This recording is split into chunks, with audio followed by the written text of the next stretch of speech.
loved films and I loved film scoring.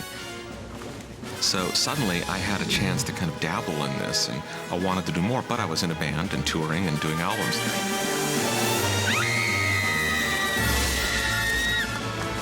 I used to go see his band before I was doing movies and clubs, and just always felt like his music was very filmic. So after Beetlejuice, I got a call from Tim saying, I'm doing this thing, you might be interested in it. And he sent me the Dark Knight comics. That was much more up my alley than what I had known of the original Batman comics as a kid.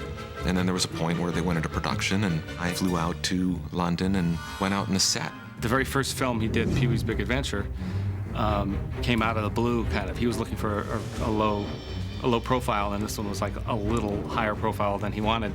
And he took me along as a safety net. I really got my initial ideas from walking around at night on set of Gotham.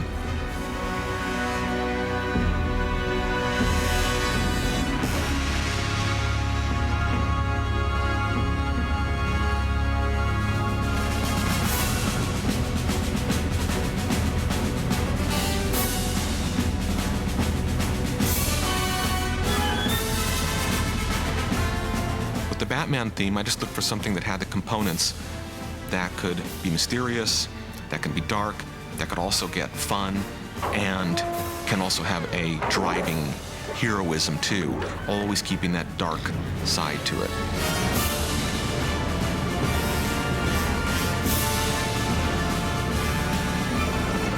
He did come up with a good one. You know, that's hard to do, to come up with what the Batman character is, kind of dark but adventure and moving and operatic, all those things at once.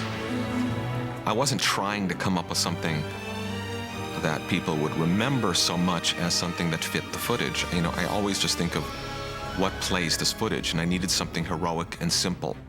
And in that simplicity, you have building blocks, that you can use different building blocks and expand on them.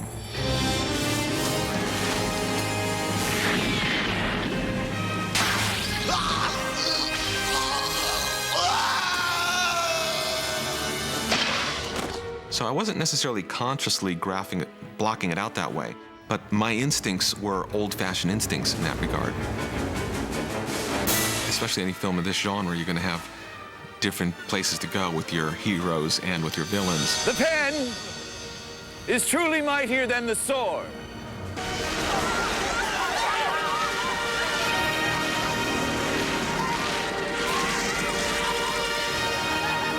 Joker was really fun, but there wasn't as much to grab onto because he wasn't scored as heavily.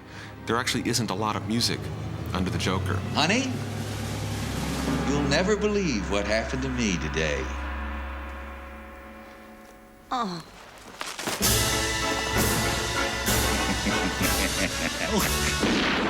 This really fun waltz that I got to write for him during this crazy sequence, that was really fun.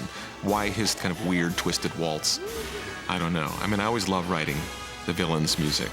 In that moment, you know, that kind of foolishness, now I've shot him, I think I'll shoot him again. I think I'll do it, you know, I mean, I'll always love that moment in that picture.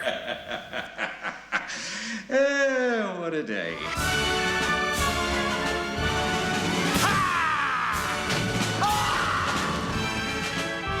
The Joker was just fun.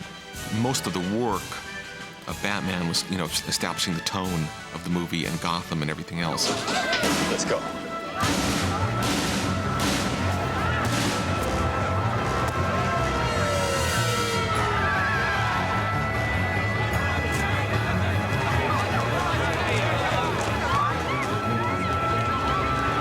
Shields.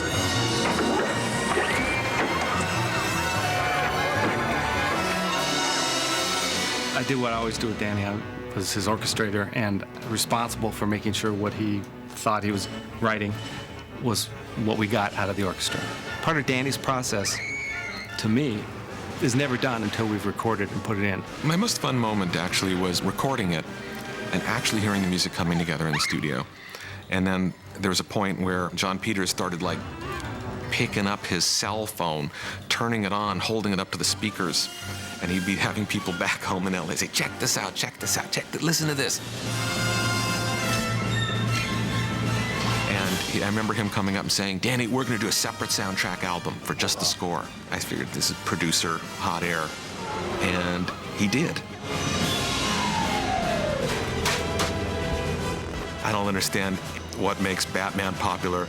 I didn't expect Batman to do really well when I was working on it. My balloons. These things always surprise me. To me, they're movies, they're fun, they're interesting. But what makes them a cultural phenomenon, I haven't a clue.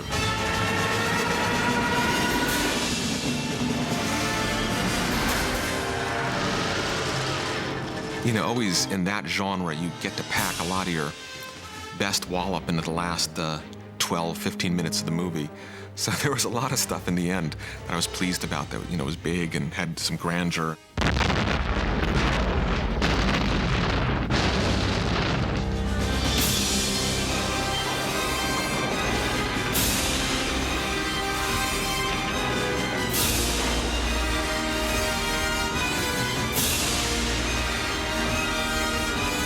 It was like a level of intensity that I never could have comprehended in my life.